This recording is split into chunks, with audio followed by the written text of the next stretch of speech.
Hello, everyone, and welcome all of you to this very special episode of FB Live program done and conducted uh, jointly by Faith Bangladesh and Soch Gurgaon. I am Manish Samnani. I am an occupational therapist, and I, along with my wife Malvika, we both run a center here in Gurgaon called Soch for children with developmental difficulties. Faith also has a similar kind of a center with multidisciplinary, multidimensional perspectives, offering various services at Dhaka. Soch and Faith have joined together because we understand that the technology is something that binds us together, and not just technology. I would say between India and Bangladesh, I have traveled a couple of times now, and there are more similarities than we actually think. There's a huge sense of commonality between the language, the culture, the overall way the children are, overall way the parents are. And as far as children with development difficulties are concerned, you will actually see a lot more alignment, a lot of commonality of the spirit, the overall commonality of the challenges and the positives and the war that we have to make sure that our children develop and grow as much as possible. In the same lines, today we have an most eminent personality in the field of autism. She is an autism spokesperson. She is an autism advocate. She's herself on the autism spectrum. She's somebody who was included as the Women Hall of Fame in 2017. We, on behalf of all of you who are here in this program, on behalf of Faith Bangladesh and Soch, I welcome Temple Grandin in this live program. And today she would be accompanied with another eminent personality who is also a person who is in the autism spectrum himself. He was somebody who was recommended institutionalization when he was very young, and he, along with the kind of support that he got, today he is a professor of special education. Temple Grandin, of course, you all know, she doesn't need any introduction. I think the 2 hours will be short if I start with the introduction. I think what I found about her, and I have been reading about her right from my days of doing undergraduate program, and she's an amazing person, an amazing speaker. She's a problem solver. She's somebody who is right there as a support system for the global fraternity of parents and children around the world. Welcome, Stephen Shore and Temple Grandin, both of you. Today, Temple will be starting with a short presentation, followed by Stephen Shore's presentation, and then we will take up some Q&A. So, welcome, Temple, and it's all yours now. Well, thank you very much. It's really wonderful to be here. When I was a little kid, I had no speech. I didn't get speech until I was 4 years old. Today, I am a professor of animal science at Colorado State University. I design livestock handling facilities. I've done this all around the world. I've had a really active career. I'm still working on it. Now, if you have a little child, 2, 3, 4 years old, that's not talking, I don't care what the diagnosis is. No matter what the diagnosis is, you need to start working with that child now. The worst thing you can do is let them sit in a corner and rock, zone out, play with electronics, or just, no. Got to work with them every day. So when I was a young child, I had a speech therapist who taught me words. And when the grown-ups talked really fast, it sounded like blah, blah, blah, blah, blah, blah, blah, blah, gibberish. But when people slowed down, then I could hear them. Like my speech therapist would hold up a cup and she'd go, cup. This cup came from Brazil. She'd say cup, and then she'd say cuppa, where she'd enunciate the hard consonant sounds, like the C and the P. So teaching me words for things. The other thing you've got to do with these little kids is you have to give them time to respond. I like visual analogies, and one really good visual analogy is on the reason why the response time is so slow is these kids are like a phone with just one bar of service. It takes time for that phone to download the web page. You've got to give the child time to respond. Another thing that was part of my therapy as a very young child was teaching me how to take turns. Maybe you might have a child that's lining up little blocks. Well, let's turn that into a turn-taking game where I line up a block, then the child lines up a block. And some of the best people to work with these children would be grandmothers in the community. You've got to, be resourceful, get out there in the community and find some older grandmothers. A lot of grandmothers know how to work with kids, to work with these little kids. And what I have observed is that some grandmothers have sort of the ability to do this, and some don't, because you have to just kind of push a bit. You have to be gently insistent going into their world, but you got to work with them 20 hours a week, one-to-one, working with them with an effective teacher. Okay, what is an effective teacher? More speech. They also have to learn skills, dressing, washing their hands. Then as they learn to speak, you teach them things like saying please and thank you, teaching them social skills. They've got to learn skills. They've got to learn use the toilet, learn how to bathe. These are the basic skills. And when kids are very small, I looked very severe when I was 3, very severe. And you work with a child, some of them like me, you can kind of pull them out of it. Others remain nonverbal. But some of the individuals that remain nonverbal can learn to type. Text messaging on a tablet. And there's plenty of ancient old computers around, phones around. Or they could just tap it out on a piece of cardboard. They can learn to type. Another thing I want to talk briefly about are the sensory issues. Loud noise hurt my ears. And when the school bell went off, our school had a very loud bell that hurt my ears. If a child's afraid of a hairdryer or some other noisy thing, maybe a vacuum cleaner, one of the ways to help them get over that is to let the child control the noisy thing, whatever the noisy thing is. If the child can turn that noisy thing on and off where they control it, they might actually get to like the noisy thing when they have the control. Some kids will wear a headset all the time to block out sound. It's okay to have the headset, but the problem is if they wear it all the time, their ear will get more sensitive. But give them control by saying, okay, you can wear the headset, have it with you, but try not to wear it all the time. Sensory problems are real. So when you're working with the young children, some kids you can kind of get in their face, and make them pay attention. That worked with me.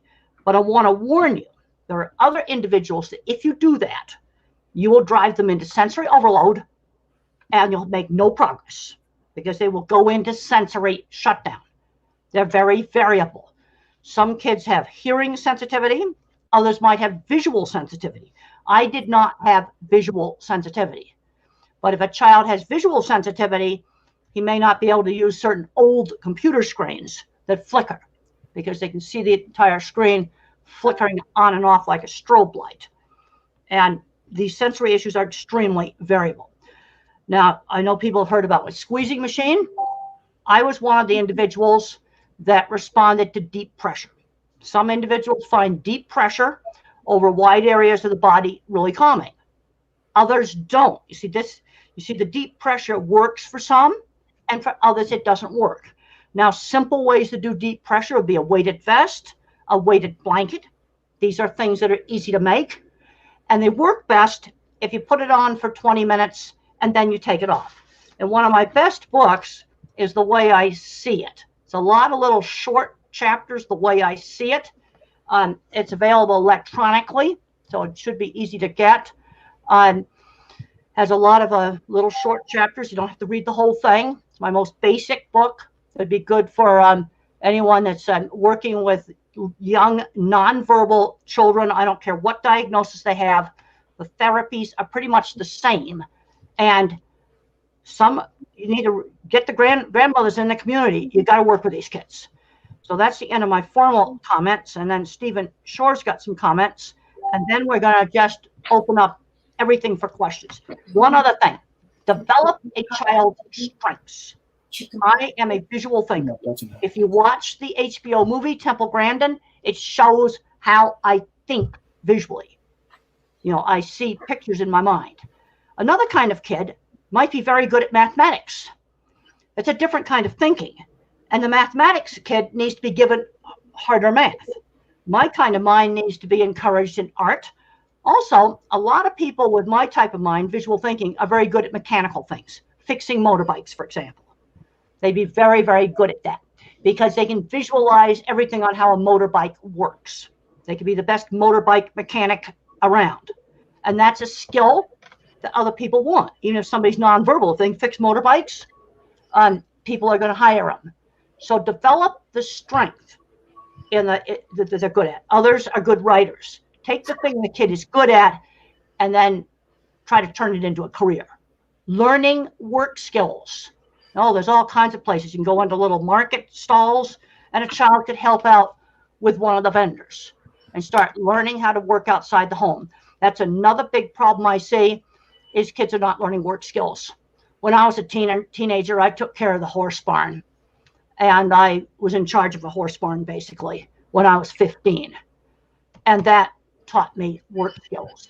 That needs to start young, chores around the house. There's all kinds of opportunities with merchants just in the town where they could be a job where they help stock shelves or, help out and learn some work skills. Develop their strengths. Okay, Steve, it's all yours. All right, Temple, this was a great introduction into the importance of early intervention. And I think one word that is important to keep in mind is the idea of diversity. Yeah. And that is there is huge diversity within the autism spectrum. And as Temple was saying, some of us will be math geeks, computer geeks, others will be artists, some will be musicians, and it's important to find that ability. And the reason why is because one characteristic of autism that's not often mentioned is the widely varying skill set. And what that translates to is that the things we're good at, we're incredibly good at. The things we're not good at, well, there's a lot of challenges. And often there isn't much in the middle.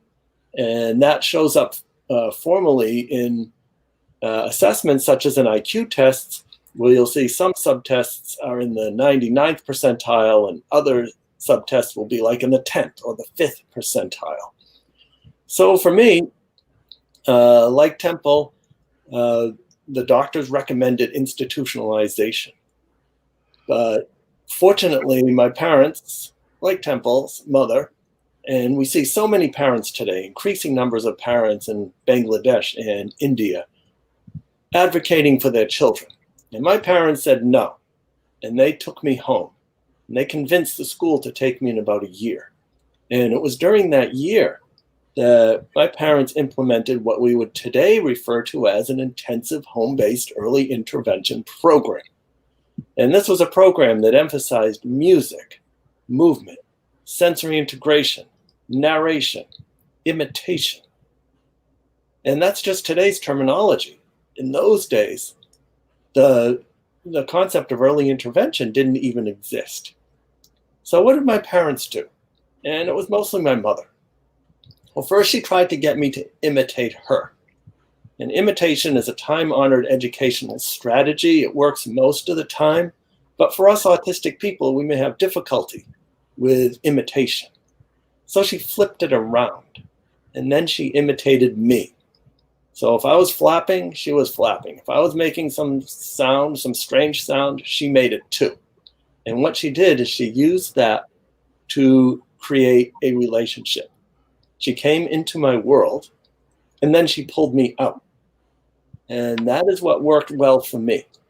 So if we look at today's approaches, it probably looked more like one of the developmental approaches we have today, such as the Miller method, or floor time, or RDI, or also many elements of what is used in daily life therapy at the Boston Higashi School.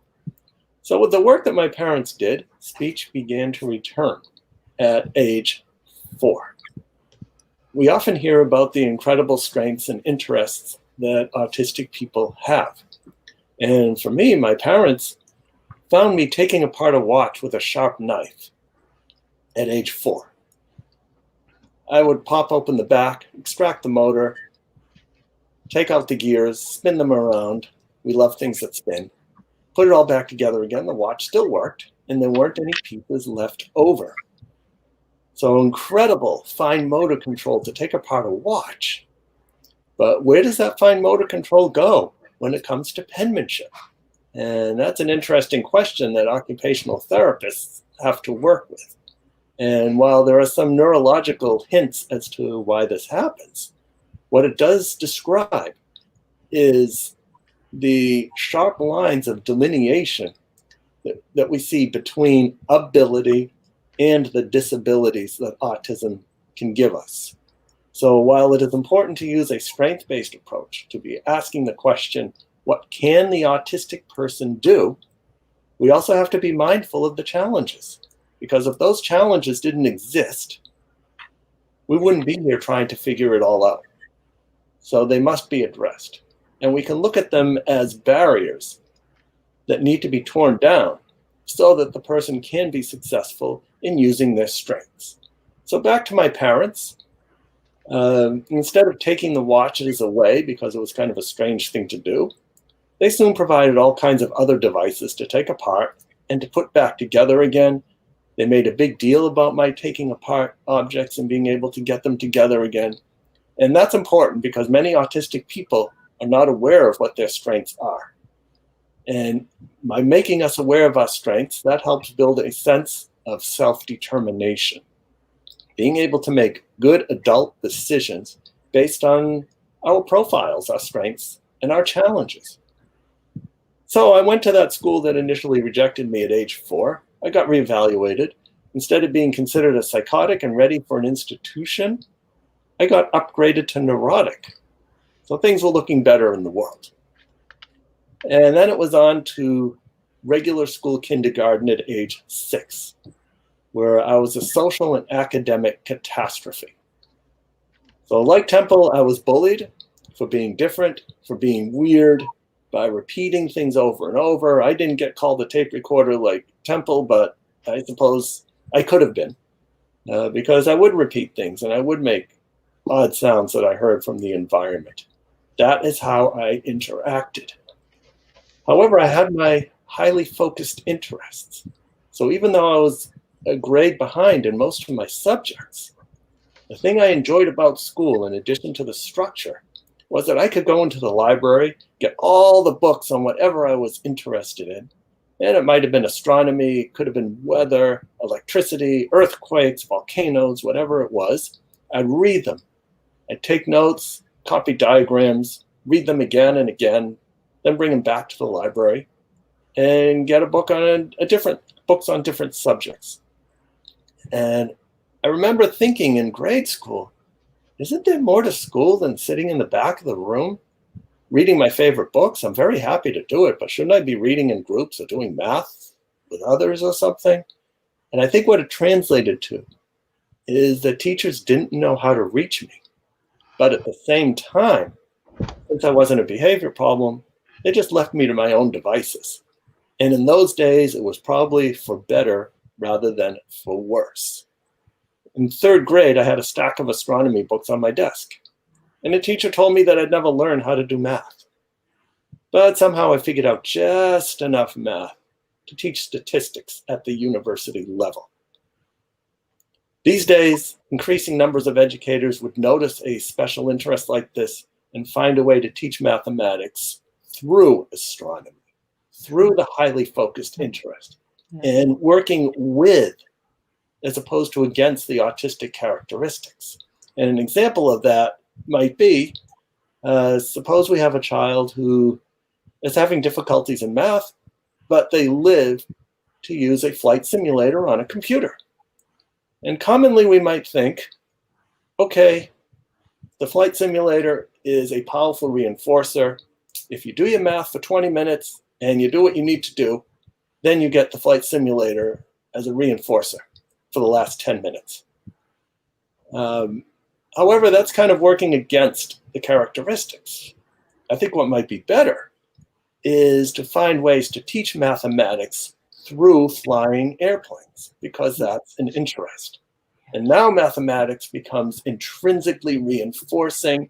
There's no reinforcer that you have to apply later, and then eventually you have to fade that reinforcer. You have the makings of possibly someone who's going to be the Totally best agree. airplane mechanic Totally in the US. And another area that's also important to consider is employment. And the road to employment begins with chores around the house, and that's what Temple was talking about. And so that means making the bed, feeding the animals, taking out the trash. And if you have someone who's significantly affected and isn't able to do the whole chore, you teach it piece by piece. So we begin by putting the pillow where it belongs, and then we teach the other parts of making the bed, and eventually glue the whole thing together, you chain it together, and finally you have the complete chore. Temple often talks about the need to have outside employment by middle and high school, and that is something that I did. I had a paper route.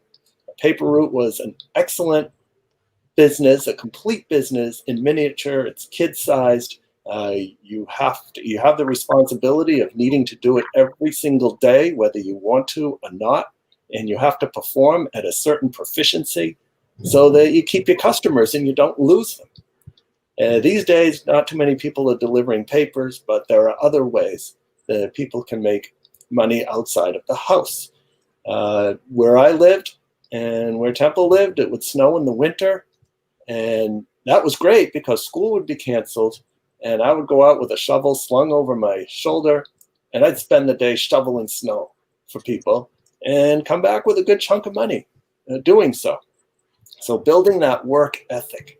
Another thing is common, walking dogs. Yeah. There's things you can find in the neighborhood. I'm sure in Bangladesh and India, there's a lot of small vendors in the market, and there would be plenty of employment opportunities for a kid to just help out in one of those shops. We just got to find things in the neighborhood.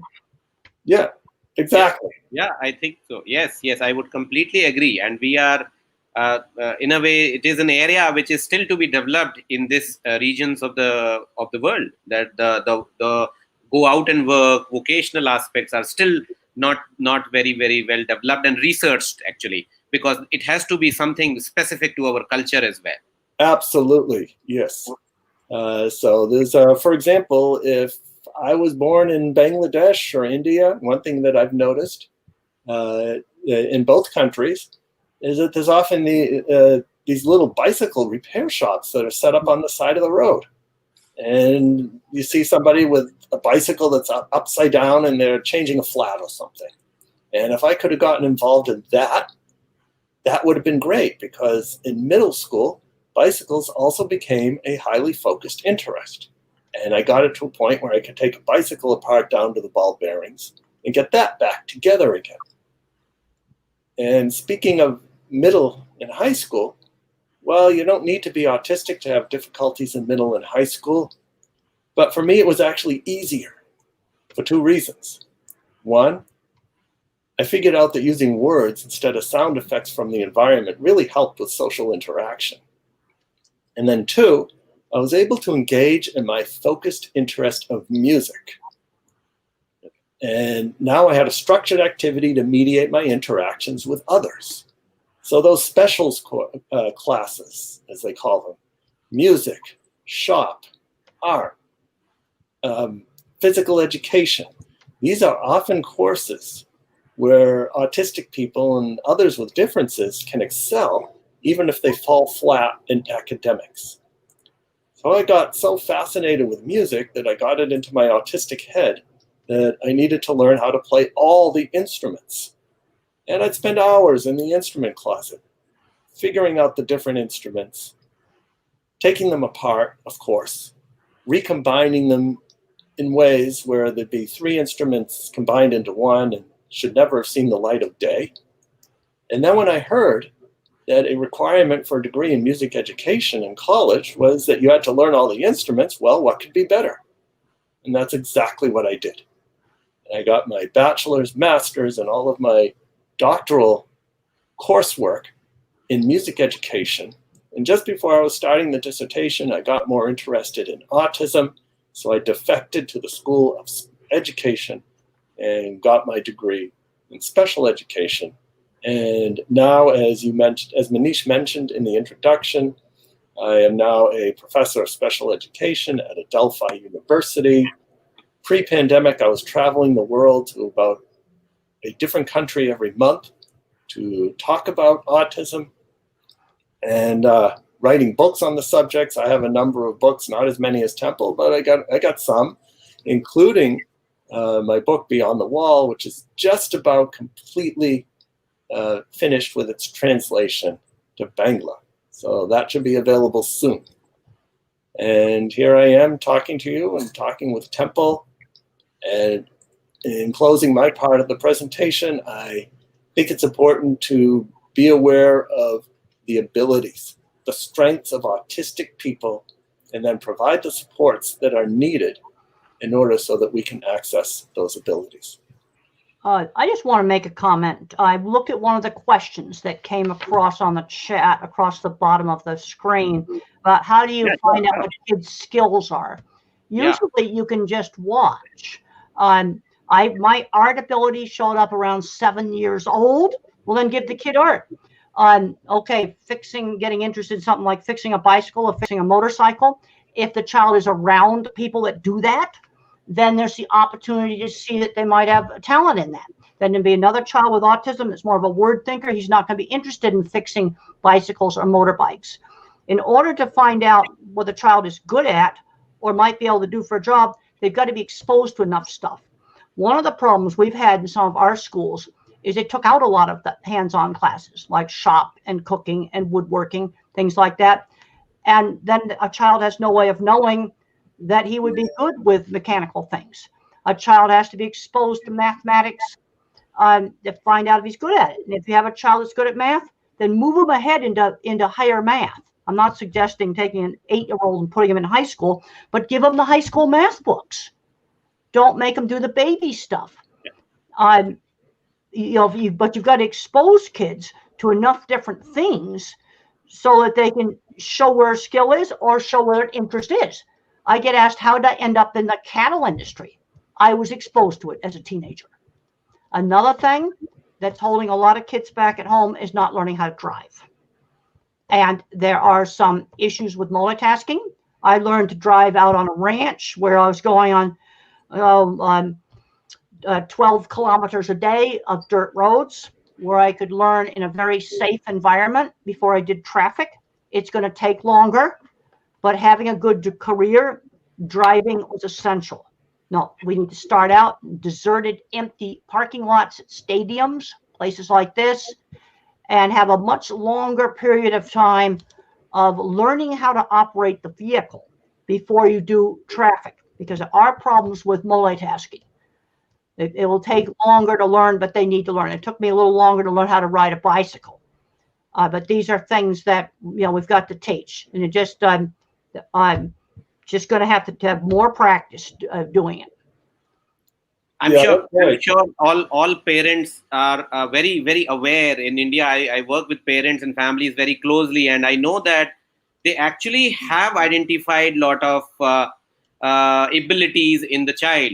It could be that they haven't really called them as abilities. They haven't really, made the connect between those things that they are good at. They know what they are good at, but they may not have made the link between what they're good at and what could be functional.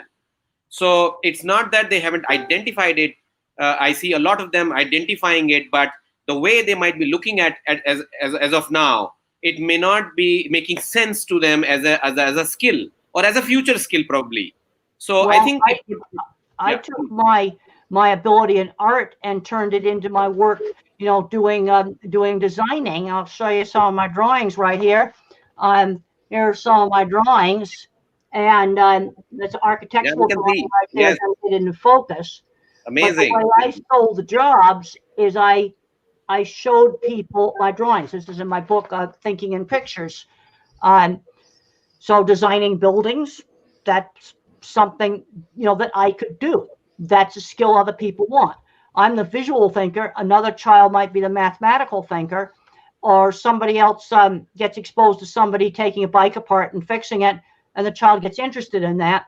I know you've got lots of bicycles and you've got lots of motorbikes, and that's a skill that other people need, but you're not going to be able to see the child do the skill if he's not exposed. Now, fixing motorbikes is not for every child, but you don't know unless you expose them to it. Sure. That's I right, think Temple. That's a you were answering the question by Nina Wag, and I'm really grateful to your answer. And I have a couple of other questions here coming in. And one of the questions says that we know that there is a huge importance of early intervention, but since everybody knows, Temple, you as quite keen on subjects of scientific inquiry, one of the question is, what's the new technique overall globally about assessment of the skills or even intervention? What is happening in the world as something that is more recent? Well, when you look at what teachers actually do, they make new names for different therapies. But when you watch a teacher, a good teacher, actually work with a child, they do the same things. You have to engage the child. I can't emphasize enough the importance of turn taking. Child has to learn how to wait and take turns. That was a very important part of my therapy. But there are certain teachers, I'm talking here about 3-year-olds that are not talking. There's certain teachers that have the natural ability to engage these children. I think it's a natural ability that some teachers have, and they can get the child doing things. And there's all kinds of discussions about different types of therapy. Now, the thing you got to be careful about is not driving a child into sensory overload. Some kids you can push harder. You got to push a little bit. Others, you got to be very gentle and work with them in a very quiet place. Otherwise, the sensory system will just completely shut down. And a good teacher sort of just knows how much you can push. You push too hard, you're going to get screaming and temper tantrums and a meltdown. Too much noise actually causes pain and causes fear. But the thing I want to look at, because I know resources are limited in a lot of these countries, is that you get the right grandmother. She can make a really good program with 3-year-old kids. And then when the kid gets older and there's some guy fixing a bicycle or fixing a motorbike, you see if the kid's going to be interested in that. Or you see art skill or music skill or math skill, then develop it. The skills will always be uneven. Good at one thing, bad at something else. That tends to be the pattern. But I want to figure out what can this child do when he grows up. And kids that can fix things, there are going to be plenty of jobs in Bangladesh and India for kids that are good at fixing things. Yep. Yes, of course. And one of the question is for you, Stephen, is that during this pandemic, if you have realized what we all know what the challenges are, the children are being taught mostly by the online platforms, and even if they are supposed to go to the school, probably they will be wearing masks to go to the school. Having thought of or having received all such challenges from children around the world, what has been your summary about how are we best managing these challenges? Well, there are 3 things that come to mind. The first is maintaining one's schedule. We need our schedules, autistic and otherwise. Keep the schedules the same as much as possible. However, there will be changes by nature of the pandemic. And then we keep those changes as similar to what we have as we can. So that's the first thing. The second thing is communication. We need to communicate in the best way the person understands. Whether it's by spoken word like we're talking now, whether it's using a picture schedule or a picture word schedule. So here's an example. We have an 8-year-old who is now home from school. That's with getting their education at home. So maybe they don't speak very much. They've got limited speaking ability, and they have these pictures all around the house that remind the child of their schedule. all the routines that they go through when they get up in the morning, breakfast, brushing their teeth, and so on. All of that remains the same. However, instead of taking the bus, so however you get to school at 8:30, that part of the schedule, the picture of a school bus, is now replaced by a picture of, say, a desk where learning is taking place at home. It might be in a separate room, or it might be in a specific corner of a room. This is where learning takes place. And so now the child goes from wherever they are, maybe the kitchen, maybe from watching TV, to that learning place in the home. And schools certainly have their schedules. And if a parent has questions as to what the school schedule is, they should contact their teacher, the student's teacher. And schools tend to have some opening procedures, such as taking attendance. And what I've seen in some schools is that there'll be an opening circle, everybody's sitting on the floor, but they could be at their desks. And each person their name is called out and recognized. Is Manish here today? Yes, we recognize Manish. Then Manish takes his picture that's Velcroed to a picture of home, rips it off with a nice satisfying tear, and puts it onto a picture of school. Well, could that be duplicated at home? Where we take the picture of the child from their bedroom or wherever they happen to be before they go to school, and then a picture of the desk or the place at home where they're learning. And then there's usually a snack in the middle of the morning, so let's schedule that in. Whatever classes that need to be studied, we schedule that in as well, and take it through the rest of the school day until it's time to leave school and go back to home. So it's maintenance of scheduling is number one. Number two, communication in the best way the autistic person understands. Number three, for you parents, self-care. You've got to take care of yourself so that you have the energy and ability to take care of your kids and to provide those supports. So back when we were flying on airplanes, there'd always be a safety announcement to put on your own oxygen mask first before helping somebody else, because if you don't, you're going to pass out and you won't be available to help somebody else. Yeah. So certainly in Bangladesh, there's plenty of opportunities for parents to take a very, very quick yoga type breaks, maybe even just a minute, whether it's just taking deep breaths in, thinking about inhaling calm from the environment and exhaling stress, or perhaps even on the inhale, you make a fist like this, and when you exhale, you stretch out your hands like that. Do that a few times. You're going to be relaxed.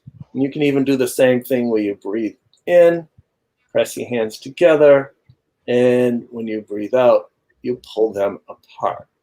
So these are just some things, those three areas that immediately come to mind for supporting students on the autism spectrum during this pandemic. Great, Stephen. Temple, your autobiographical and your story has been so inspiring. You are just like a mentor for all the parents here in this country, in Bangladesh. There are a lot of viewers from Singapore as well. There's a question about you. I found very interesting that one of the educators have asked that what could have been different in your peers, in your teachers, in your childhood days. What would have understood better?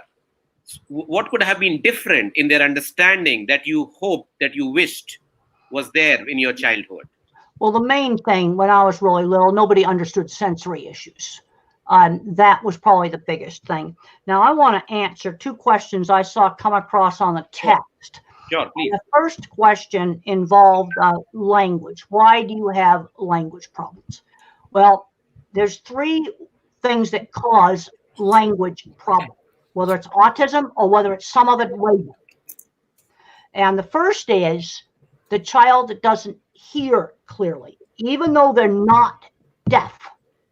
I mentioned before that when adults talked quickly, it was a blah, blah, blah, blah, blah, blah, blah, blah.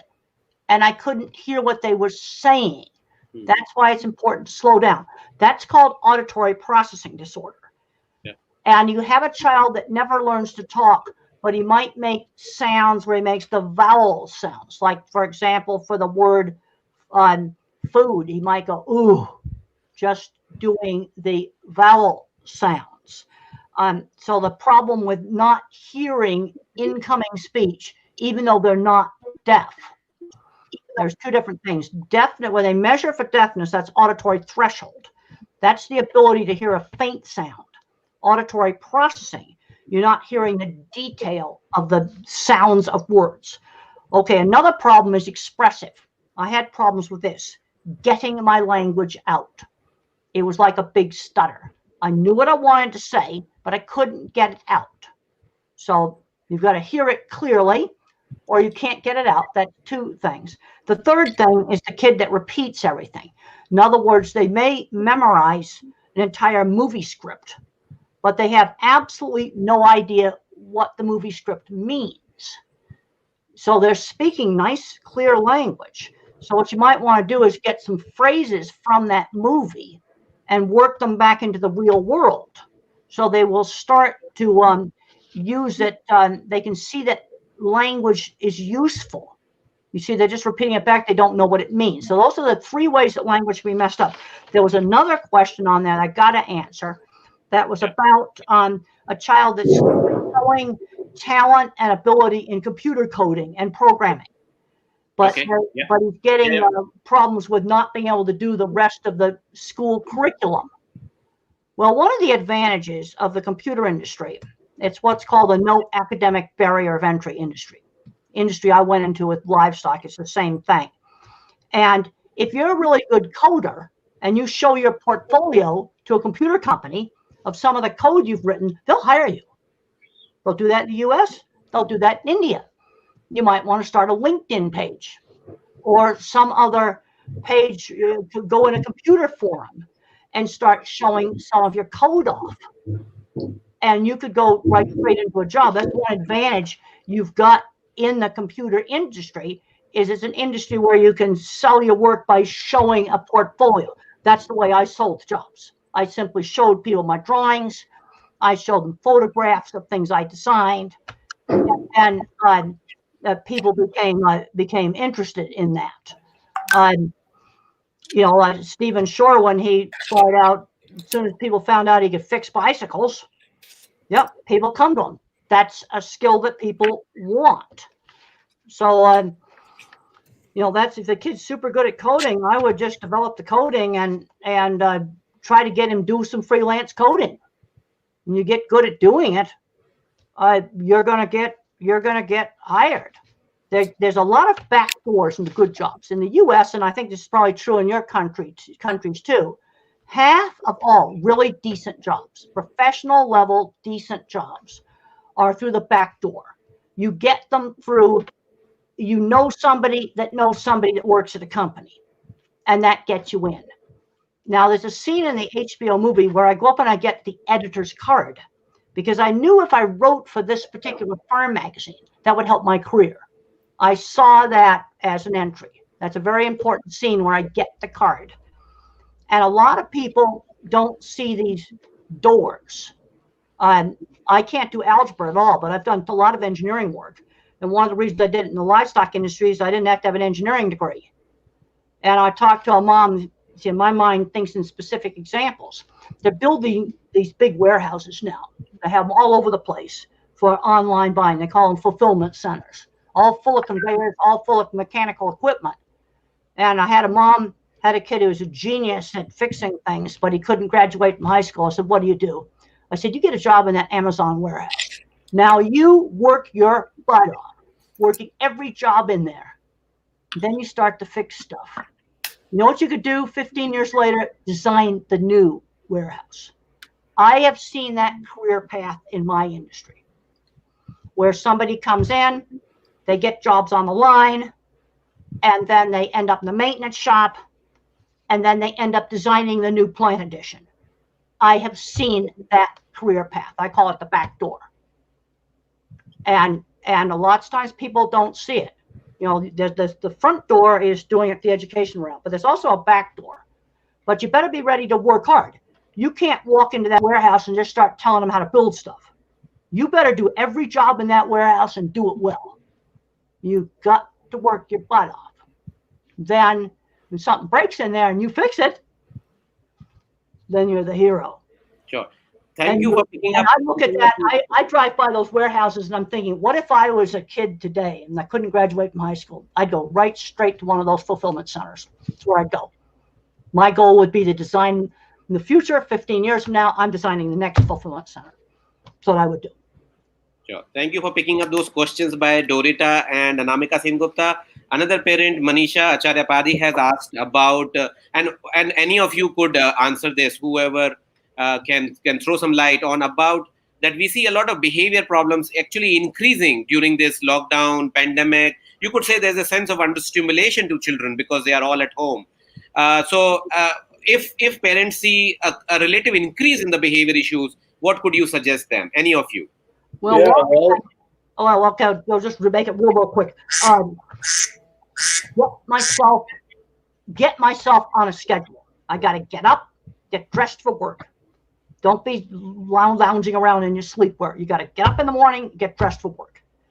And some of these kids might want to look up life on the International Space Station.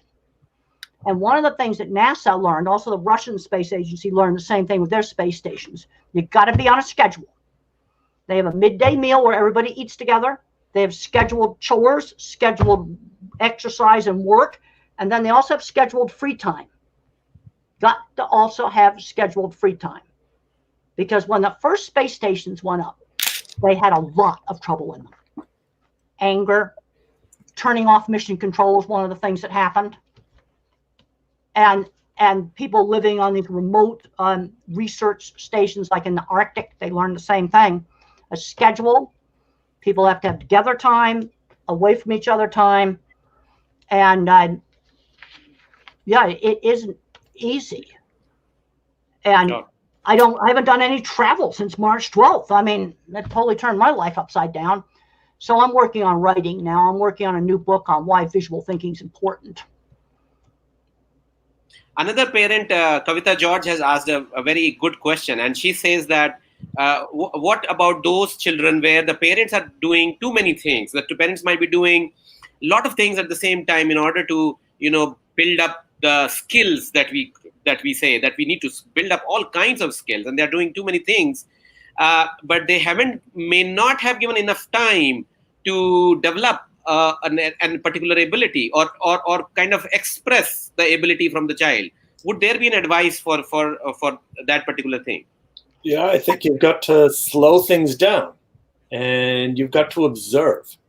So when somebody asks me, what is my autistic child good at? And sometimes an autistic person will ask me, what am I good at? Yeah. And my question, I answer their question with another question. Okay. How do they spend most of their time? Or would if you let them do it? Because we tend to spend more time doing things that we like. We tend to be good at the things we like. And it's that observation which will lead us to abilities and strengths. Now, I want to get back to the idea of employment because that's on the mind of a lot of parents as well. And it's important to also keep in mind that there is fulfilling and productive employment for people who are more significantly affected. So for those of us who have difficulty communicating, those of us who need a lot of support in scheduling.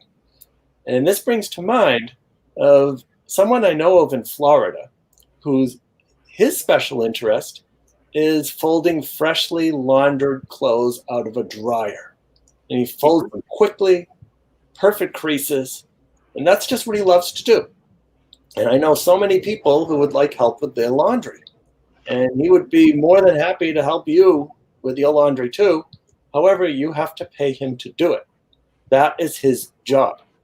And he spends all day in the laundromat folding clothes out of a hot dryer. Now, this is something that would probably bore the daylights out of most people. But for him, he's being fulfilled. He's productive. He's being appreciated for the skills that he's bringing to society. So that's an example of someone who has more significant challenges that can still find fulfilling and productive employment. And as Temple said, you've got to get your work in front of the person who has the ability to hire. So getting back to the bicycles, I knew that somehow I sensed, I didn't have the formal terminology for it, but I knew that getting a job the formal way through the front door just wasn't going to work. So what I did is I got on my bicycle that I built from the ground up, and I made the rounds of all the shops in the area. I'd go into the shop, identify the owner or the manager, and start nerding into my bicycle with the manager. And then after a period of time, I'd ask him for a job. And my bicycle was, you might say, my calling card. It was the physical equivalent of the drawing that Temple showed of her paddle processing mechanics. And so that way, take your work to the people who have the ability to hire. I have my professor job for the same reason at Adelphi University. I presented there a number of times. And then at one point, a professor just came up to me who had seen me many times before saying, "We have an opening in our department. I think you should apply." So I did. And I guess they say the rest is history. And I'm in my 13th year at Adelphi University. Great. I mean, that's so inspiring. There's one question especially for Temple from our another fellow parent, Neha Abir, who has asked about, like you said, about auditory sensitivities and auditory processing also. Her son cries loudly and holds his ears at least once in a day for several years. He has been doing this. So he has been crying loudly as well as holding the ears in order to block away the sound. And probably she hasn't figured out what could be the reason or the way out. Well, there might be some sounds that you don't hear that aren't that obvious to you, like just hum of a air conditioning equipment, some electronic sound. Like I find if I use my phone right here, it makes the speaker make static. You know, a lot of people wouldn't notice that, but you have to just watch and observe, when does he plug his ears? And then try to figure out what's causing it. And it could be something that most people don't pay attention to. Right here where I live, when the trash trucks go by, they're really loud. A lot of people don't even notice them. I notice them now because I got to turn my mic off when the trash truck is going by. It doesn't bother me, but I know it's going to bother other people. But there's something he's reacting to. Now, if he's holding his ears all the time, then he's just holding them all the time because he's afraid there's going to be a sound. And if he's doing this all the time, the problem is it's going to make his brain more sensitive to the sounds. You see, that's the worst thing you can do. You see, and I've seen people do that with headphones. They wear them all the time. Now, I think it's important for them to have the headphone with them. This gives them control. But then you want to encourage to only wear it when you really need it. But you can always have them with you. But if he only holds his ears occasionally, then there's something he's reacting to. And there's a lot of electronic hums and things with electronic equipment that maybe he's picking up on that. You see, I'd just have to start asking questions. Where is he located in the house where he does this? Yeah. There's a lot of questions that I'd have to ask, and then I'd start visualizing. Is he out at the marketplace when he does this? You know, is it cars honking the horns? I don't know. But if he holds them just only sometimes, something is causing that. Then if it's something that you could possibly control, let's say some electronic sound that you can turn on and off. The white noise, probably. Start controlling that sound. But first of all, you got to figure out what it is. Yeah, sure.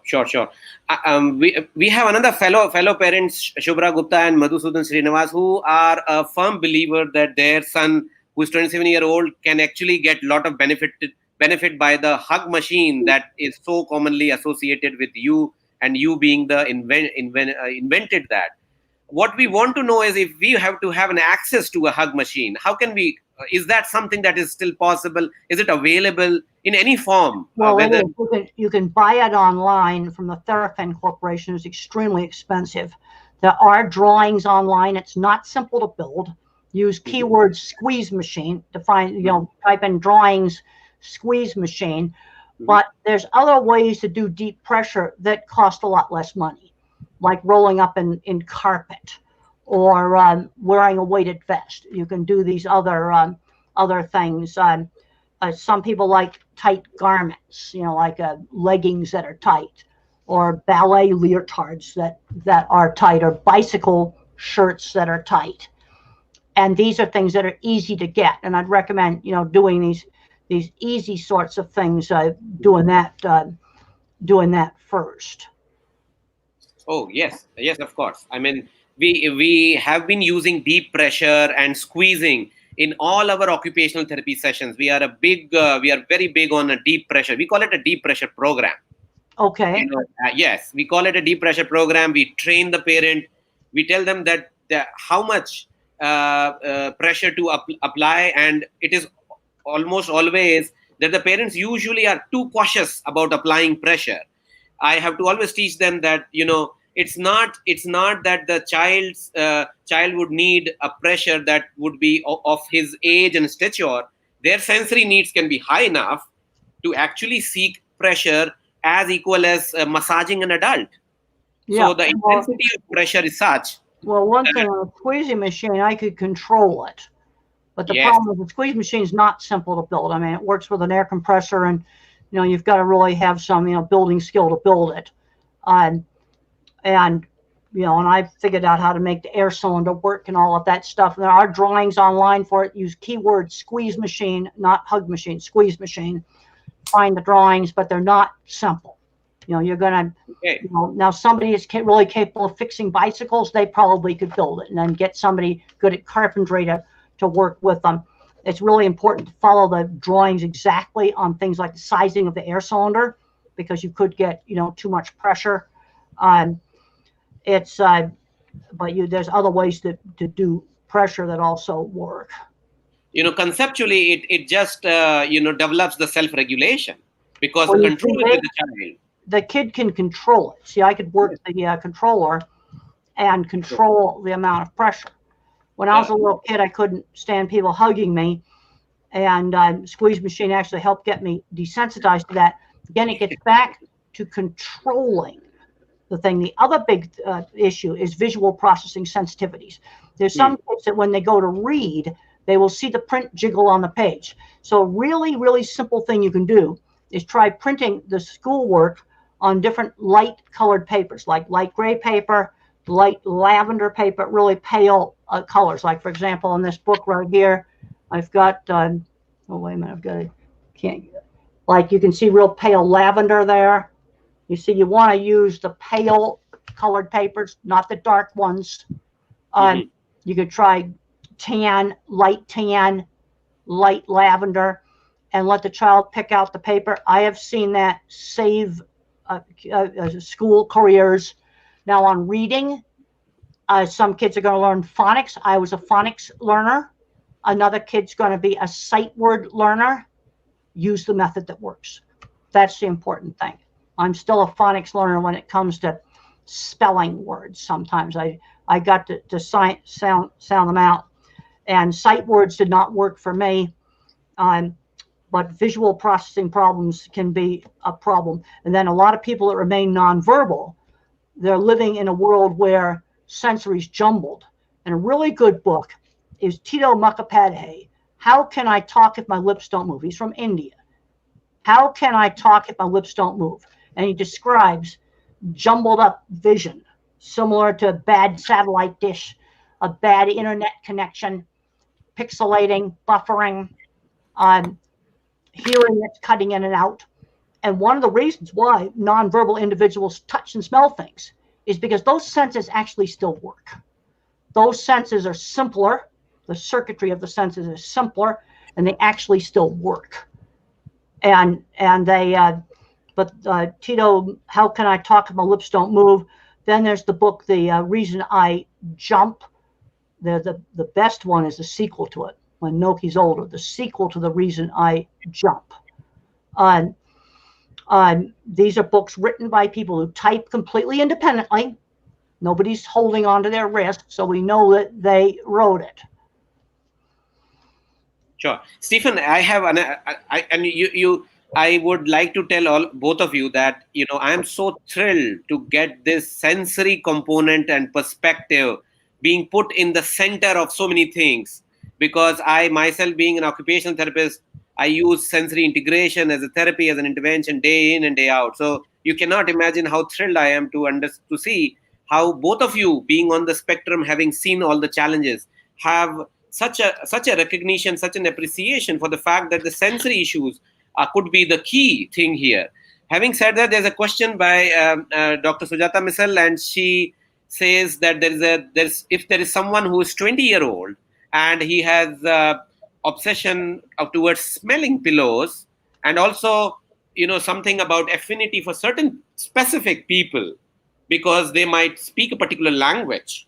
So there are two things there.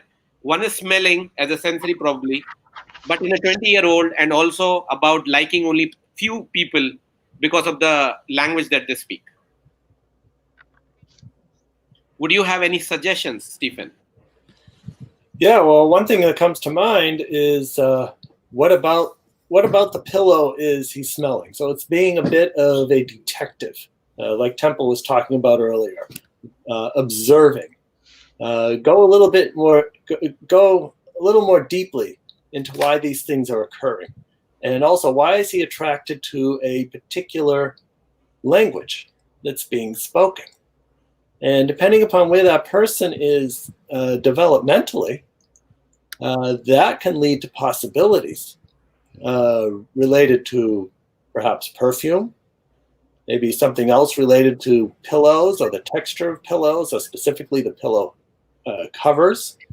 And likewise with the language, because we tend to have a certain amount of central auditory processing disorder, which scrambles things, he may find it easier to hear the sounds of a particular language over another. That's a good And does that lead towards a possible interest in studying languages, linguistics, for example?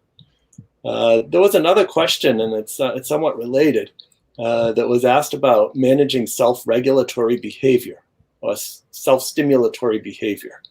Yeah. And I like that question because it did reframe self-stimulatory behavior as self-regulatory behavior. Now, everybody engages in self-regulatory behavior. For non-autistic people, it tends to be bouncing a leg or doodling or twirling your hair or biting the end of your pen. And if you ask somebody, why do they do that? Often they'll say, I didn't realize I was doing that. But now that I think about it, it helps me concentrate. Because what they're doing is they're maximizing the ability of their brain to focus on whatever needs to be focused on. Now, since us autistic people tend to be more dysregulated, the attempts to regulate are going to be bigger. And it may involve various stereotypical activities such as flapping one's hands. Now, hand flapping, there's nothing wrong with hand flapping. All you have to do is watch The Price is Right.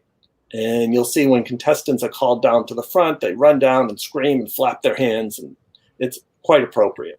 However, it's important to realize that maybe flapping one's hand is inappropriate and it's disruptive in a particular situation. Yeah. So if I had a child in my class who was flapping their hands and it was disruptive, what I would do is I'd go to them and say, here, squeeze this, and hand them a therapy ball or a squeeze ball. Because this self-regulatory behavior is going to happen whether you like it or not. You can't stop it. So saying quiet hands, hands down, something else is going to pop out. And whatever that other thing that's going to pop out is probably going to be more disruptive and more difficult to deal with. So provide something else that suits that need, that fulfills the need. It could be squeezing a ball. It could be sticking Velcro underneath a desk where a child can run their hands across the smooth side or the soft side and the rough side. It could be putting those big rubber bands between the front legs of a chair, and the child kind of kicks those bands back and forth if they're moving their feet around a lot in order to self-regulate. So that is what comes to mind in terms of managing self-stimulatory, or I like to think of it more as self-regulatory behavior. That sensory piece is huge. I have a number of sensory issues. I notice sounds that other people don't. There are people's homes that I just end up, there's a particular friend of mine at the university where she has this really noisy lighting fixture. So when I go to her home, I unscrew the floodlight because that thing is buzzing like nobody's business, and I just got to take it out because it's too disruptive. A ticking clock is another horrible distractor for me. If there's one of them in a room that I'm in, the batteries come out right away or the clock just gets removed. My wife and I have such a clock. She uses it to time her practice sessions, and she'll leave that blasted thing out on the table. And I come home and it's ticking, so I close it up and I shove it under the chair cushion.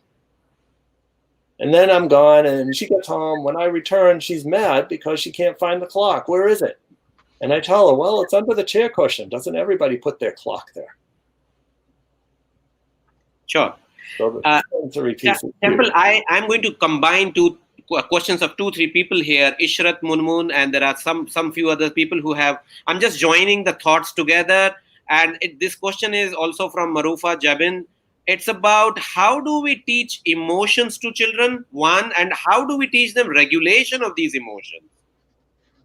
Well, I definitely have emotions. When other kids bullied me, I got really upset.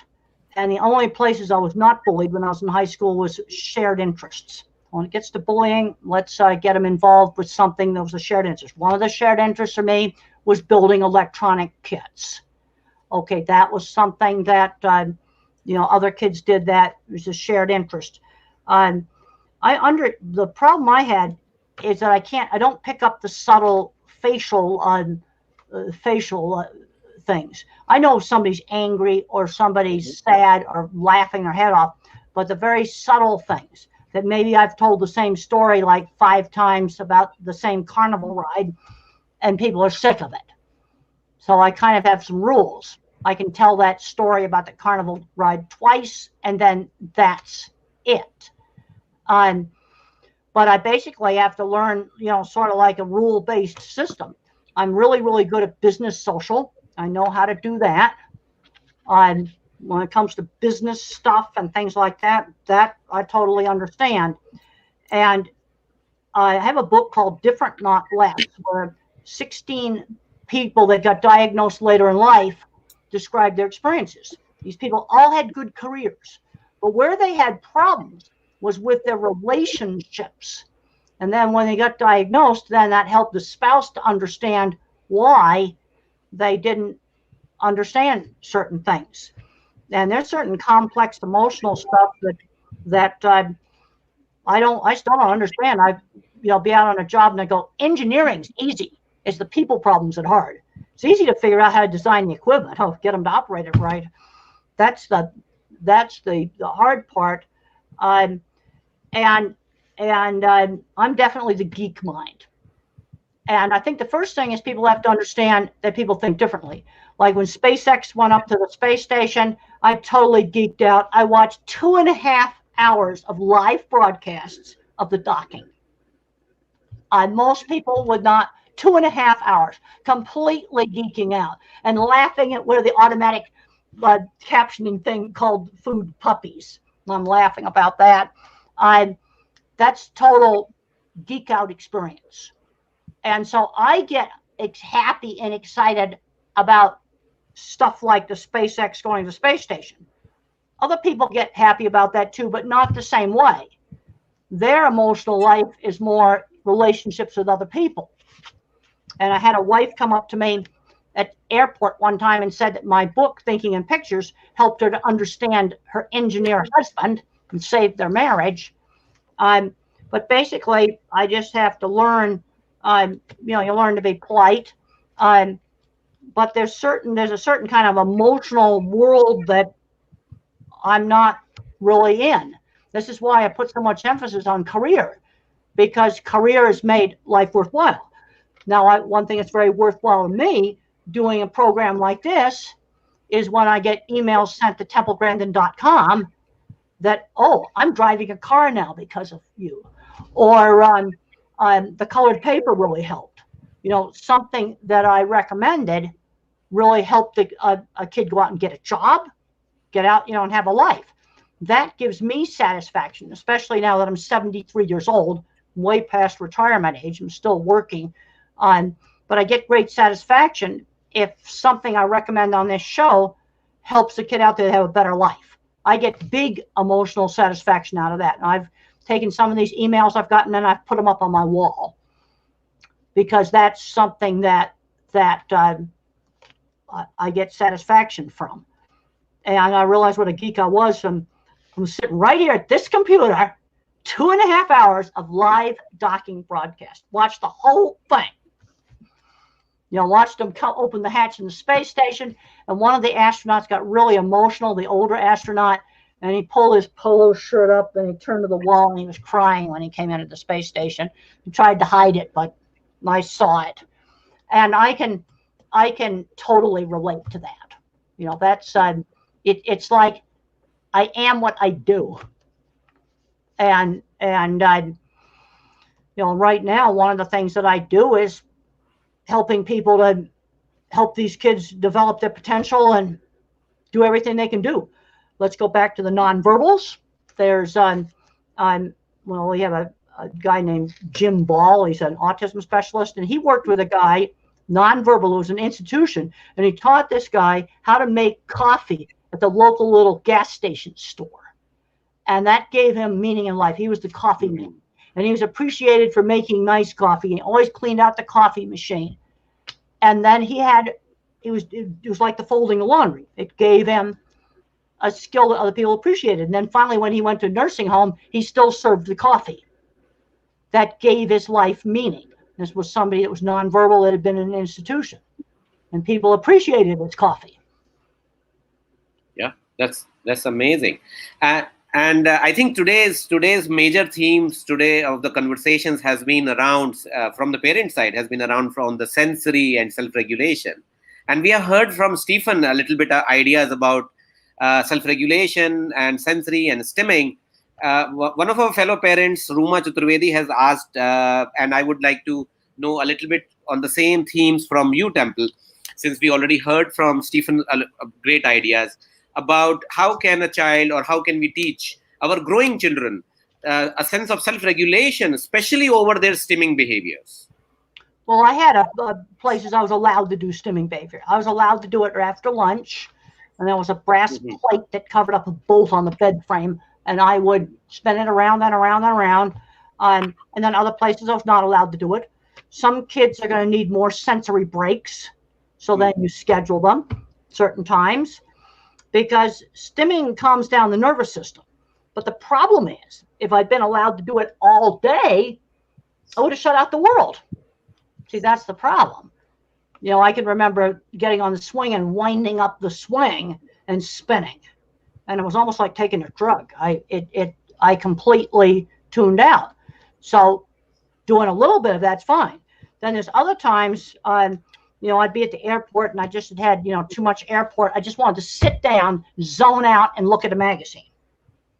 And then I could just shut the airport out. My sensory issues are milder than Steve's are. Ticking clock, I can pretty well ignore that. And then that other kid that the mom was talking about, maybe it was, maybe it's a light fixture that's bothering him. So he's in that particular room. Most people don't notice that it's buzzing. I can't stand dripping water. I'm staying in a hotel and they've got dripping water. I'll go put a towel in the sink so I don't hear it because I can't sleep. Sure. Sure. And I have a question coming from a very prominent person in associated with ICDDR. He's the director of the technical training unit. And his question is about how can we, and this question is to both of you, how can we bridge the economy, the safety and security during this COVID-19 pandemic? There needs to be a balance between all these things, especially relating to population of children with the developmental difficulties. How can we make sure that there's a balance between what we want to do with children? We want to do more with them, but we still are very concerned about how can we maintain the balance. Well, what's happening here, and things have not been handled well with the COVID, and every state's trying to muddle their way through it, is families are forming what they call pods. We have one right across the street now. There's 3 families, and they have young boys, and they get together, and the boys were playing with scooters just right out in front of where I live. They've formed a quarantine pod, and people are doing that with, for education too. There might be 3 families, parents are working, and they take turns running the school. They'll have the kids together like in one house, and 2 or 3 families, and they're just making their own little schools. That's happening right now. They call it pods because they can't get what they need from the school, and parents want to have their kids educated. And the mom is working and trying to educate the kids, and this takes some of the strain off. Sometimes they'll even pay a teacher to come in, and then the people that are in that pod have to be very careful to not go to parties and bars where they bring COVID back into the pod. I've kind of formed a pod with my students, my 4 graduate students. One of them just got married, really great. She kind of had to be quarantined for a little while. We were just talking about, well, how many germs are going to be in the grad office. I was suggesting let's try to stay out of there. But forming groups where I think it's great what the families are next door are doing, because now these little boys are getting a chance to play with other children. And people have just had to do this on their own. That's happening right here, right now, across the street from where I live. And it's just something that the parents did. There's a Facebook page now where you can get on in the US and figure out in your town who you could pod with. Most of ours, they're close together neighbors. And Stephen, few of our parents, Rohini Subramaniam Katiyar, and also another parent, Sujata Misal, has asked about how can we teach about puberty, adolescence, stimming their private parts. How can we work with these kind of areas? All right. Well, these can be very challenging areas. And I think it starts early. It starts early with what I call body literacy. So what that means is helping the child understand and know what the names for the parts of their bodies are, both the formal names and you might say the informal names. With that also comes the education of what I call appropriate and inappropriate touch. Not good or bad touch, but inappropriate or appropriate touch. So a person who is engaging in masturbation, for example, it's not a bad thing to do, but there are places where you do engage in that behavior and there's places where you don't. And one thing that's important is, I believe, to teach that child to engage in this behavior in their bedroom with the door closed. And there's a rule. Before you enter a room with a closed door, you have to knock. The child has to follow that rule, and so do the parents. And I wouldn't choose the bedroom as a place to I wouldn't choose a bathroom as a place to masturbate, because there may be problems with generalization. Well, if I can engage in this activity at home, maybe I could do that at my grandparents' home, or maybe at the bus station.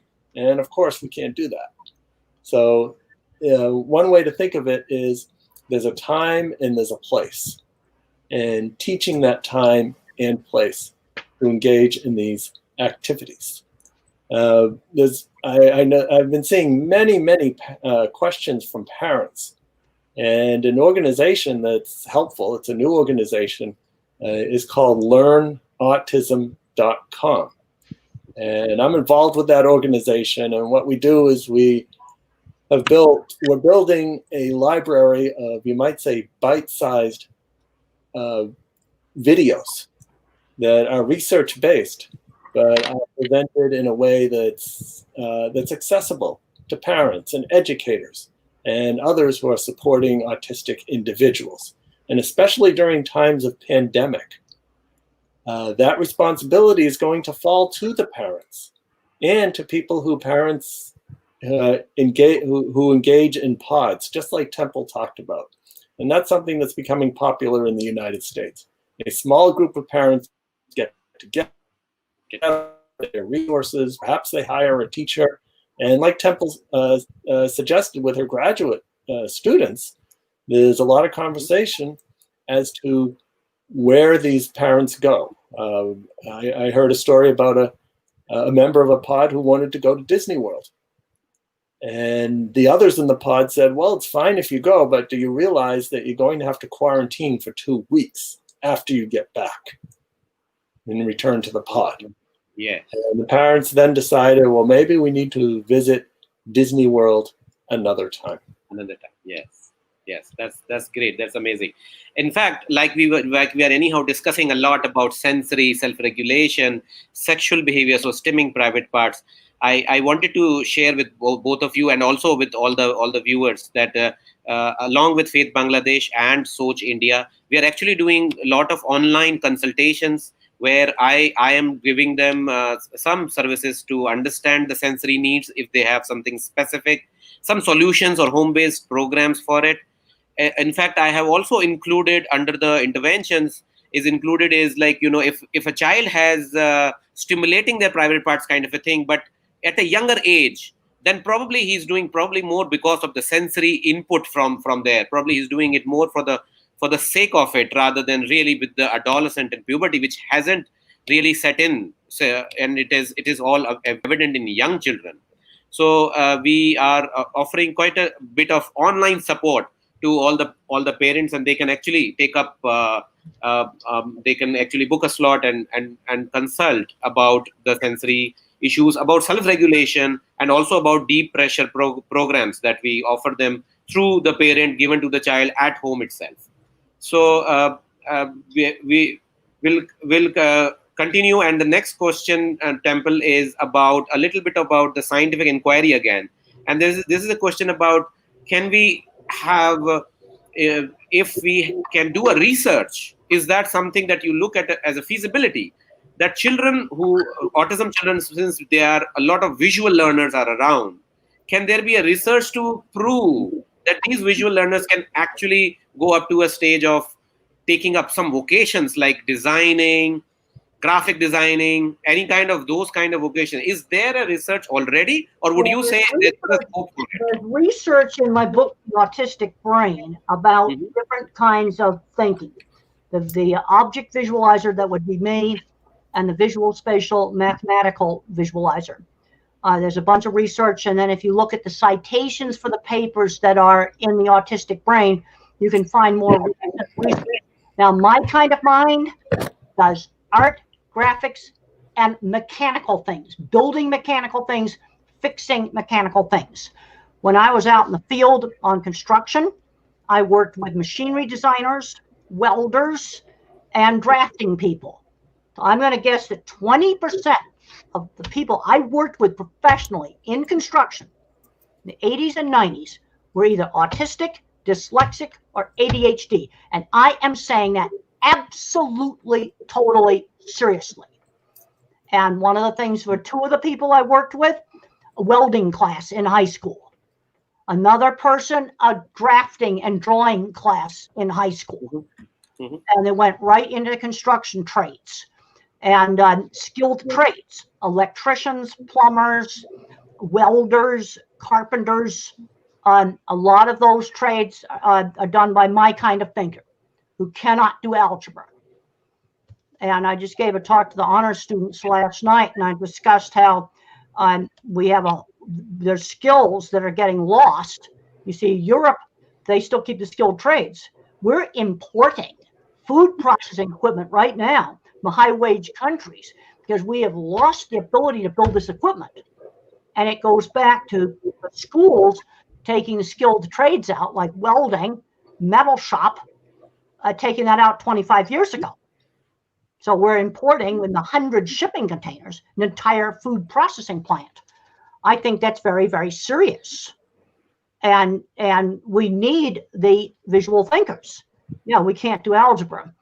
And then what's happening on building a food processing plant is the degreed engineer does the buildings, he does the boilers and refrigeration and builds the building, the more mathematical parts of it. But there's all the clever equipment. Think about really clever packaging machines.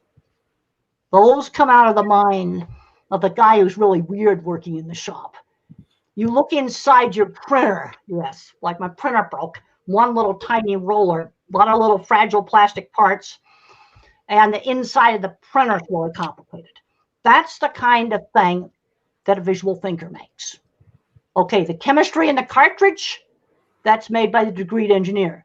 The paper feed thing, that comes out of somebody with my kind of mind. See, this is where in engineering, well, I don't care if it's computer printers or it's food processing equipment, or it's the conveyor systems inside like an Amazon warehouse. And a lot of that's coming out of Germany now. And you want the best automated warehouse, it's coming out of England. I've been shopping online for this stuff because I'm seeing too many kids shunted into special ed. And they ought to be designing automated warehouses or container ship docks, things like that. They ought to be designing this stuff. That's a big thing. That's my big push right now. Also, I want to answer quickly a question about diets came up. I saw that. And autism, I cannot emphasize enough how variable it is. You're going from Einstein was probably autistic, Edison was probably autistic, Steve Jobs had some autistic traits. You look at other heads of tech companies testifying in Congress. Those are fun videos to watch. I'll leave it up to you what you think. So you've got this big spectrum that goes from Silicon Valley head of a company to somebody who cannot dress themselves, and it's got the same name. Now, on the diets, there are some people that are helped by diets and others that are not. It's extremely variable. It's most likely to help the kid that's got some gastrointestinal issues. And there is research that shows very clearly that gastrointestinal issues and autism tend to go together. So there's some kids where you take dairy products, milk products out of the diet, it is helpful. Or you take wheat. Now, fortunately, you're in a country where you eat rice, and rice tends to not have the problems. So taking the gluten out, which would be in wheat, that's easy in your countries. But dairy would be in your diets, and some kids it helps take the dairy out. Others it doesn't. So you can try these things. Now, somebody asked here, what about the engineers, a visual thinker? Where do they fit in? The visual thinking engineer designs the clever paper feed mechanism inside a big printer, for example. I'm just going to give examples. Designs a very clever machine for making ice cream novelties, or makes a very clever machine that makes cookies with chocolate swirls in them. And when you look at these machines, they are extremely clever how they are made. And then there's other kinds of equipment like some high-tech pump. That tends to be more likely to be made by the more mathematically inclined. But there's a whole part of engineering I call the clever engineering department. The visual thinker can fix anything. You hand him a motorbike, doesn't matter what kind it is, he'll fix it for you, or make a part to fix it. There's kind of two parts of engineering, and the visual thinking side doesn't get enough credit. I've been in buildings where the PhD in engineering got the fancy office in the tower, and the visual thinkers get a service tunnel with cable trays in the ceiling. There's a particular building, I'm not going to say where it is in the US, that when I look at it, I get mad.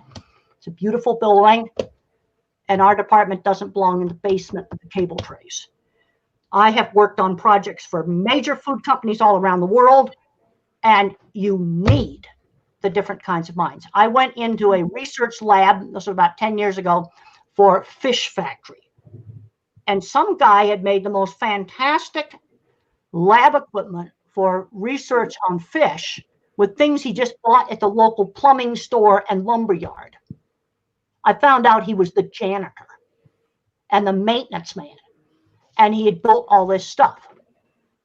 It's not given enough credit. There's a guy that makes devices that deploys satellites. This guy almost flunked out of engineering school. He got C's as in Charlie in math. You know what he makes? When a rocket goes up with a satellite, whether it's a communication satellite, a Google Earth satellite, a spy satellite, whatever it is, when the rocket gets up there and the nose cone comes off, the satellite has to deploy.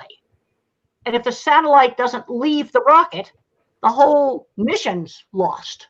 He makes the thing that makes the satellite come out of the rocket. And he copies things like, you know, when you push the button in the trunk of your car or the boot of your car opens. Yep. He copied the mechanism for a trunk of a boot of a car opening to make a thing to make satellites deploy. That's visual thinking. Yeah, it's amazing. Realistic clients. And that's this is a guy that almost failed engineering school. You see, he could do just enough math to get through. And he makes these things. He has a fairly small shop. He gave me a video tour of his shop. You know, a lot of high-tech metals. He's got one I call the golden milk crate. That's probably where the idea came from. These things are extremely reliable in terms of making that satellite come out of the rocket. Whole mission fails. Yes. His device doesn't work.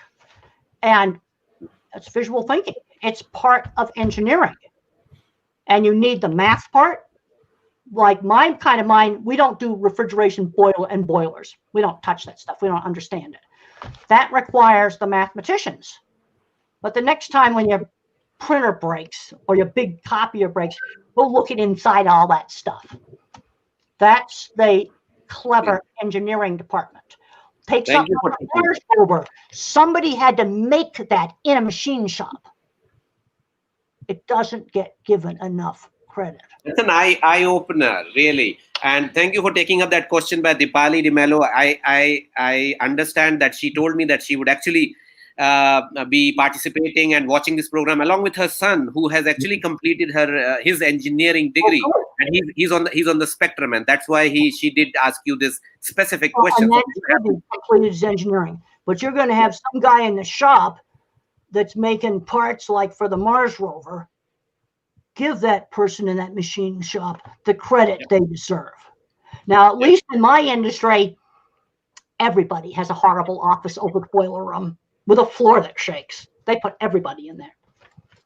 Sure. I have to ask this question by another fellow parent, Suja, who is asking, do either of you, Mr. Shore or Miss Grandin, have anxiety? And how do you deal with it? I think it's a very important question. I take antidepressant medication. I have been on it since my early 30s. It is completely described in my book of Thinking in Pictures. There's a chapter called A Believer in Biochemistry. Even though that chapter is old, the information is still accurate. The drugs have not changed that much.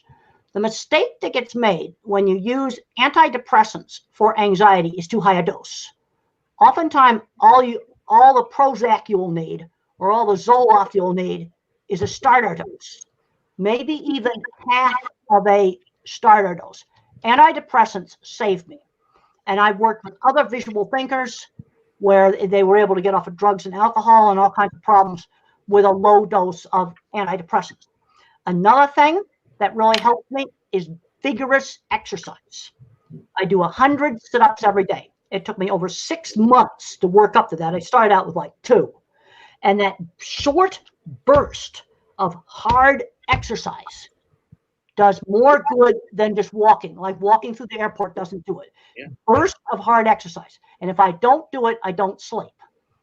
And so those are the 2 things I've done because my anxiety was biological. When puberty came, I started having horrible panic attacks. So those are the two things that I did. What about you, Stephen? Would you like to throw some light? Yeah, certainly. I haven't had to take any medication for autism-related or anxiety-related types of things. However, as Temple says, it's that vigorous exercise that is vital, that releases those endorphins.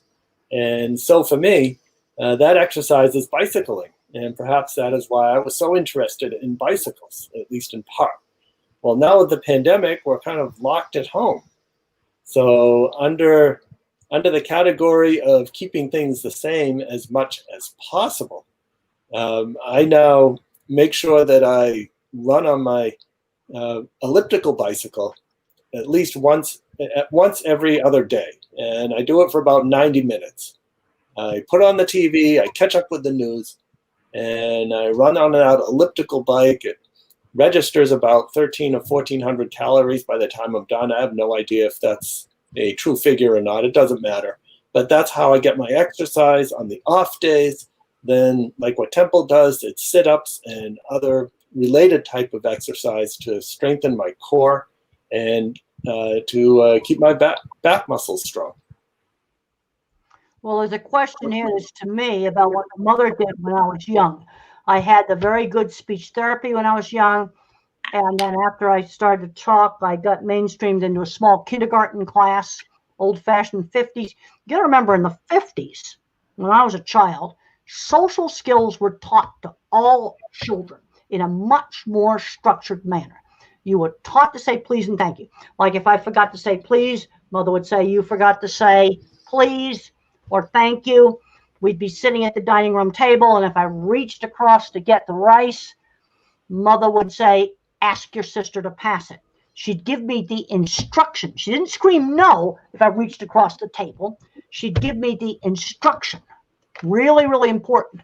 And if I went over to the next door neighbor's house to go play games with their daughter, and we had lunch at the Woods house, Mrs. Wood also corrected. In the 50s, grown-ups everywhere in shops corrected little kids. And manners were just taught in a much more structured way. Another thing that we did in our neighborhood, when you were about 7 and the parents had a party, we had to put on our good clothes, greet the guests, never call them by the first names. It was Mr. and Mrs. Wood. We knew their first names. We weren't allowed to use them. But you had to shake hands with the guests, serve them as snacks. That taught social skills. And then also kids had paper routes at really young age, and Steve had a paper route. These are things that really helped my ability, and art was always encouraged. Mother had a very good sense of just how much to stretch me. You know, there's a tendency to over-shoulder kids. You got to stretch just outside the comfort zone. And you don't push them into stuff where they're going to go into sensory overload, but you give some choices. When I had the opportunity to visit my aunt's ranch when I was 15, I was afraid to go. Mother gave me a choice. I could go for a week or I could go all summer. Not going wasn't the choice. Once I got out there, I loved it. And you've got to, stretch kids, give them some choices. The issue came up about wearing masks. Well, there's a lot of different masks. Let the kid have some choices. You're going to wear one, but you're going to have some choices. There's fun ones with all kinds of fun pictures on them. There's very soft ones. There's stiff ones. Let them have some choice. Okay, difficulty making friends. That's going to be shared interests. Okay, maybe you play chess together. I used to ride horses with another kid. Or maybe you do you're in a choir, or you're in an orchestra doing something with music, or you do woodworking projects together. Something where there's a shared interest. Join a book club and we discuss books. Could be a lot of different things. Thank you, Stephen and Temple. We have actually taken couple of minutes extra than what we had thought and what we had committed that we would be taking from you. But any last thoughts, any last minute? There are so many wishes for you, Temple and Stephen. There are so many people who have got inspired by you. There is one parent I remember, she has said that it is your book that made my child speak. I think she was referring to thinking of pictures. I Good. Even if I want to name them, Keshav, Kriti Mitra, Viveka, Dr. Salina Sultana, Sumitra Paul Bakshi. There are endless list of parents, Nupur Tiwari, Mukesh Gupta. There are endless people who would love to be, who love today. They are thrilled. They have so many good wishes for you because you are the one who actually inspired, have made some changes without your books, your research papers, your writings, your YouTube videos. All of them have made so much of a difference in the lives of children here Well, that thank you. we would be always indebted to you, both of you in fact, and we would love that we would, if we could be in touch more through similar such programs. Having said that, any last thoughts, Stephen and Temple, from both of you, for all the parents and professional community attending this program to end up the program? I think important thing to keep in mind, a couple of them. One is autistic people, just like everybody else, is unlimited, and it's up to us to find ways to access that potential. The second thing that comes to mind is that we've discussed the great diversity that we find within the autism spectrum. And the way I think about that is that when you've met one autistic person, you've met one autistic person. Well, I want to just say kind of the same thing. You've got a huge diversity.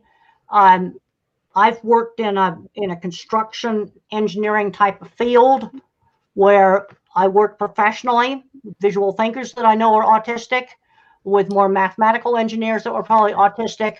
The kind of technology we are using right now probably had somebody with some autism involved in creating this StreamYard.com that we're using right now. Great. So for all the viewers, this program will be available on a YouTube link. Anybody who would like to have an access, or if you get an idea from our posts about the YouTube link, that you could definitely visit again on the video, and you can definitely see this kind of in the recorded format for sure. And we would be posting the link online. Our team, our collaborators' strengths, the technological strength of Faith Bangladesh, by under the able leadership of Nilofer Apa Karim and Dr. Aftabuddin, Mohammed Rafiqul Islam. They all would make sure that you have access to the videos anyway, and you will not miss out on the teachings of this great program. Thank you, Temple, once again, and Stephen. You are the one who made sure that this program could happen, and this is one of the most enriching programs that we have ever attended. Thank you so much. Thank you. Thank you. It was my honor. Thank you.